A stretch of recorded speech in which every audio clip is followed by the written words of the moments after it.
He's the winner of the prestigious annual San Francisco comedy competition, and David Nihill joins us in studio now. David, thank you so much for joining us here on Live in the Bay. Thank you. So a lot to grasp here. So you actually are born and raised in Dublin, Ireland. Well, so much so that it showed the juxtaposition when you guys were excited about the rain. And I was like, well, you really need to go to Ireland. That's a daily occurrence. Say what you will about Ireland, but it's not flammable. Yeah. Oh, here comes the rain. Every day. Well, you're here now, and you're here now in the Bay Area. You have some shows coming up. But before we get into that, let's talk about your comedy career. You as a comedian, like I said, so you moved over here. I use the word career very loosely. Well, how would you use it?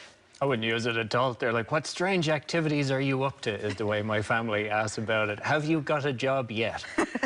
So, yeah, you told them you're still working on it, right? I haven't actually told them. And over COVID and the whole lockdown pandemic, I dumped a bunch of the clips online on TikTok at the time, and it went slightly viral. Just slightly? Well, yeah, and I had no idea anyone saw them in Ireland. And I just went home last week, and we were sitting in a restaurant, and they're like, oh, my God, you're a comedian. And oh, we were just watching your videos in the kitchen. And then the chef came out, and my dad does not know that I'm a comedian. Yeah. So we all pointed at my dad, and we went, yeah, he's very funny. And he was like, well, I am, but what's going on with this conversation? So I haven't quite broke it to them yet, the career. Well, you know, have they accepted it now? Have they accepted it now that you went viral? No, I haven't told them. Oh. They're not on TikTok. My dad's like 81. Okay. I don't want to explain TikTok to him yet. He's not ready for it emotionally. He's like, people are really sitting on toilets scrolling on this. And I'm like, yes, they are, Dad.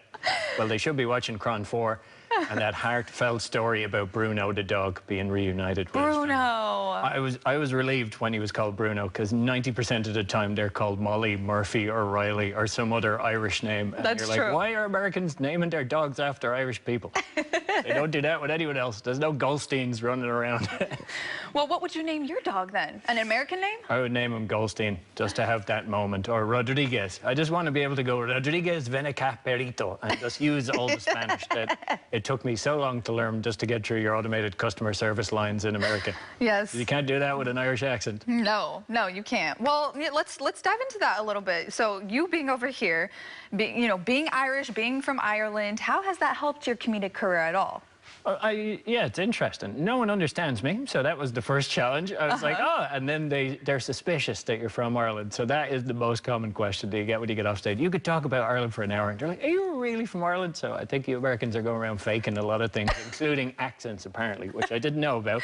Yeah. But yeah, it takes a while figuring out. The perspective becomes kind of an immigrant here, and like what stuff confuses you. No, like what everyday occurrences. And when you get here, you don't know that you're meant to cover your body unnecessarily in Patagonia merchandise and eat Cliff Bars and spend half your life in sports basement and cycle bicycles up hills at a moment's notice for no apparent reason, and that's fun.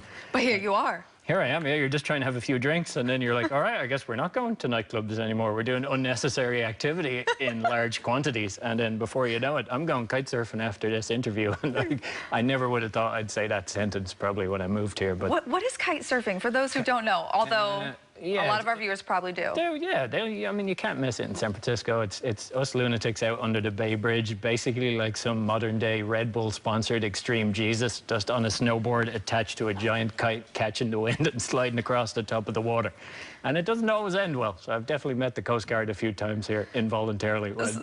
So these are some of the things that you enjoy doing, some of these, like you say, American things that you enjoy doing when you're not doing comedy, right? Yeah, it takes your mind off. Kitesurfing, you can't not like it. It's just, you literally, someone just goes, go play in the ocean with this magic kite thing. And it might not end well, but you'll probably have some good experiences. I remember being under Golden Gate Bridge, and I saw a whale in the distance, and I thought, all right, I'm a safe distance from it. And then one just popped up in front of me, flipped the tail right in front of my face, sprayed me. So if this whale had COVID, I was getting it. It sprayed me so much. I was just there. This is mental. This wouldn't happen too often in Ireland. So this is a very unique outdoorsy lifestyle place that kind of rubs off on you involuntarily over time. And before you know it, you're kitesurfing and doing comedy. And you're like, well, that was not a planned career. But in America, they call it a career. So happy days. And it's working for you. I don't know. I'm trying. But yeah, I'm getting to do a bit more of both, which is nice. And what are some of the upcoming shows that people can come check you out at? Around the Bay, I'm doing the San Francisco Punchline next week. I think that one's sold out, so I'm pretty sure that somebody I know bought all the tickets, and I'm going to show up, and they're just going to be sitting there going, just one person. I got you. Yeah, you thought it was sold out? No, this is your worst nightmare. It'd be like a career advisor from school, just with a clipboard, and I'd be like, oh, this was a poor career choice.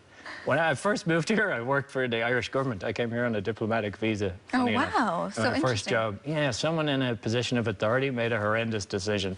They're like, this guy should organize the Irish president's visit to America. And I was like, oh, that's going to be a short-lived job. But you are a people person. You are a people person. Irish people love talking to everyone. We don't really like public speaking. If they're like, here's a camera, say something, I tend to freeze up a bit. And it's ironic that this weekend you have the National Dance Day.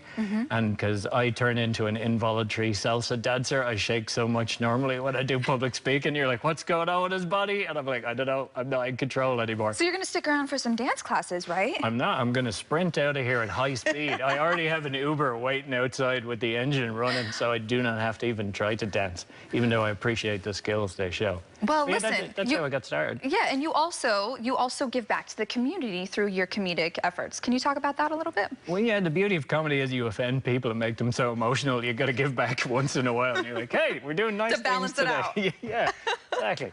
We're doing comedy for a spinal cause, so we raise people money specifically for people recovering from spinal cord injuries in the Bay Area. So it's a show we've been running for 10 years, and it was actually the reason I ever ended up doing comedy. So I had a friend of mine from Berkeley have a spinal cord injury, and then they were looking to do a fundraiser, and they were like, well, you have to host it, you're organizing it, you like talking to them. Like, oh no, I don't do public speaking. Yeah. And I was like, public speaking, that's a crippling fear. And my friends are sitting there in the wheelchair going, crippling fear? I'm like, okay, different word. It's something I should try and get over. And that's how I ended up doing comedy. So we've kept that show going for, I think this is the 10th edition we'll have done it, and we've probably raised about $70,000 so far. So that's on the 29th, and it's in the Sound Room in Berkeley, and people get tickets for our Sound Room in Oakland, I should say. And do you think that you would have ever done comedy if you didn't get involved in that? Not a chance. Comedy was the worst idea I've ever had. I was like, I'm going to keep doing this, talking to strangers until it feels comfortable. And then people are like, it never feels comfortable. You're like, I wish someone had told me that at the start. Well, listen, the best idea you had was giving back and coming to our show today. So thank you very so much. Yeah, yes, thank you for joining us. It worked out for me, it worked out for Bruno, and we found out your whole crew is Irish. They're like, I'm Irish, I'm part Irish myself, Irish over here. And that's the beauty of 23andMe. The whole world goes, oh, I'm Irish. Exactly, and that's why we invited you here today. Oh, Did you know we wanted you to, you know? I'm already in your family tree in some way, shape, or form. Just get the 23andMe, confirm it, and then invite us along as guests. Yeah, just a little luck of the Irish. Well, thank you so much, David, for joining us here on Live in the Bay. We appreciate it. Thank you very much. Pleasure. Yeah. Check out, if you want to check out David for yourself at the San Francisco Punchline Comedy Club, we'll have a link on our website.